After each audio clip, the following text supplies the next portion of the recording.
பகவத்கீதையில் 4வது சாப்டரில் 19வது ஸ்லோகம். யஸ்ய சர்வே சமாரம்பாः காமசங்கல்பவர்ஜிதாः ஞானாக்னிதக்தகர்மாணம் தமாஹு பண்டிதம் புதாः. இப்போ இதுக்குள்ளே அர்த்தத்தை பார்க்கலாம்.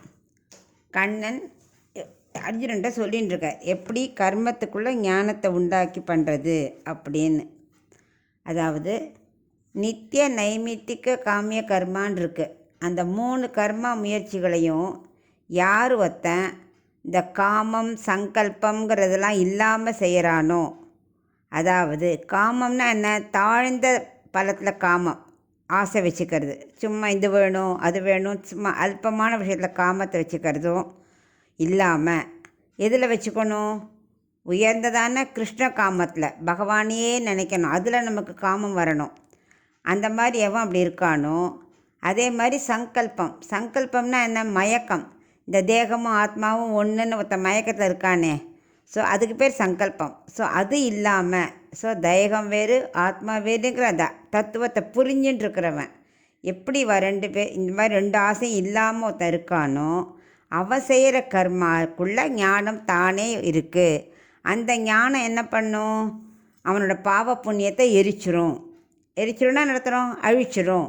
இவாளே பண்டிதர்கள் அப்படின்னு கண்ணன் விளக்கிறார்.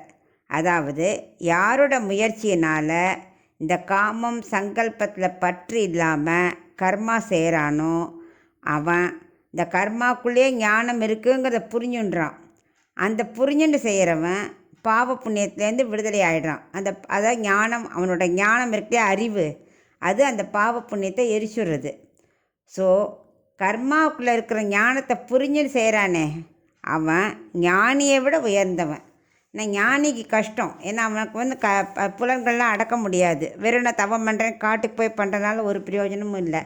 ஸோ அவனால் முடியாது. அதை விட இது ரொம்ப உசந்தது அப்படின்னு அவர் விளக்குறார். இதை சஞ்சித கர்மா பிராரப்த கர்மான்னு 2 இருக்குது. சஞ்சித கர்மானா மூட்டையாக நம்ம பாவம் வச்சுருக்கோம். பிராரப்த கர்மானா அந்த மூட்டையிலேருந்து பாவம் ஒரு பிடி எடுத்து நமக்கு ஒவ்வொரு கர்மாவுக்கும் கொடுக்குறார். அந்த ஒரு பிடி கர்மாவை நம்ம அழிக்கிறதுக்குள்ளே என்ன பண்ணுறோம், இன்னும் சஞ்சித கர்மாக்குள்ளே மூட்டையை சேர்த்துடுறோம், பாவ மூட்டையை. ஸோ இதுதான் பிராச்சீன கர்மா. அந்த கர்மா இருக்கே சேர்ந்துட்டே இருக்கும்.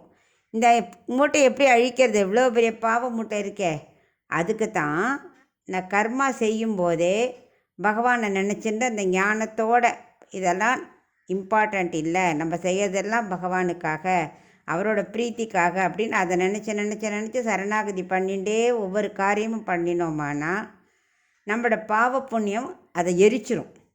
அந்த ஞானங்கிற அறிவு இருக்கு இல்லையா, அது எரிச்சிரும். இது கடைசியில் நமக்கு பரமாத்மாவே பிடிச்சி கொடுத்துரும் அப்படின்னு அவர் கர்மாக்குள்ளே ஞானம் எப்படி இருக்குங்கிறத அர்ஜுனனுக்கு விளக்குறார்.